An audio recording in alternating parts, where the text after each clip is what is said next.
Avec la hausse des prix de l'énergie, beaucoup de Français ont franchi le pas et installé des panneaux solaires sur leur maison pour produire eux-mêmes leur électricité. Mais comme il ne fait pas beau tout le temps, il faudrait pouvoir stocker cette énergie. Et c'est possible. On peut installer une batterie reliée aux panneaux solaires. Évidemment, ça coûte un peu plus cher. Une solution pour la planète. Sophie Piard, Julien Pelletier.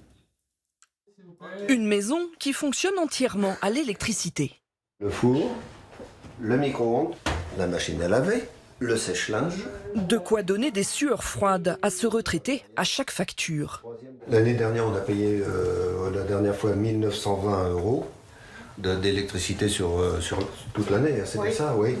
Et le kilowattheure ne cesse d'augmenter, plus 15% en février, plus 10% en août. Ça reste un petit peu ici. Alors le couple s'est décidé. Il installe des panneaux photovoltaïques pour diviser par 2 sa facture, 1 000 € d'économie l'an prochain, grâce à un détail qui change tout, une batterie. Ça, c'est les câbles qui vont sur le toit, les câbles solaires, donc le courant continu, et qu'on branche ici cette fois pour alimenter le courant continu, tout simplement, dans la batterie pour qu'elle se recharge. Quand le soleil brille, le panneau envoie ses kilowattheures pour une consommation immédiate. Le surplus est stocké dans la batterie. S'il en reste, direction le réseau où le couple peut le revendre. Quand la nuit tombe, la batterie fournit l'électricité. Puis, s'il en faut davantage, c'est Enedis qui prend le relais. Ici, 12 panneaux. Un kit solaire créé récemment, plus simple, plus puissant, grâce aux avancées technologiques. Compte tenu du prix du kilowattheure et des économies qu'on va faire, l'amortissement est beaucoup plus rapide. Si on prend un kit comme celui-ci, qui est un kit de 4,5 kg, donc en fait un kit qui produit beaucoup avec la batterie, on sera aux alentours de 20 000 €. Donc ça permet de l'amortir à peu près en une quinzaine d'années. Des panneaux et des batteries, on en trouve aussi sur les réseaux sociaux. Des installations plus légères vantées par des influenceurs, 3 000 € pour ce type de kit. Une première approche pour se sensibiliser à la transition énergétique. Les Français sont de plus en plus nombreux à se laisser tenter. 10 184 foyers équipés de panneaux et de batteries en juin 2023.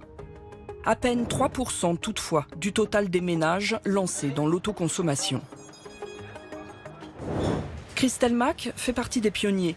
Déjà 6 ans avec ce système et le constat est sans appel. En 2016... Donc nous avions des mensualités de 120 €. Aujourd'hui, nous en sommes à 58. Pour obtenir une telle baisse, cette propriétaire a revu ses habitudes. Une vie désormais rythmée par les batteries. Batterie pleine, encore pas mal de production. Donc là, je peux encore faire 1 voire 2 machines. Que ce soit le réfrigérateur, le congélateur, tout est alimenté actuellement par l'autoconsommation. Difficile encore de s'imaginer autonome à 100%, d'autant qu'un défi de taille se profile, produire assez de batteries pour satisfaire une demande mondiale croissante d'électricité. Cette entreprise en Île-de-France fabrique des batteries, notamment pour les panneaux solaires. Rien à voir avec les véhicules électriques. Pour le moment, l'Asie domine la filière, mais ce Français compte bien s'implanter sur ce marché prometteur. Alors, la course à la batterie, elle est déjà lancée, qu'on le veuille ou non aujourd'hui. Donc ce qui est très important, c'est d'avoir apporté des usines, des capacités de production à grand volume d'ici 2027-2030. Lui compte ouvrir son usine dans 1 an. Elle lui permettra de diviser par 10 le temps de production d'une telle batterie.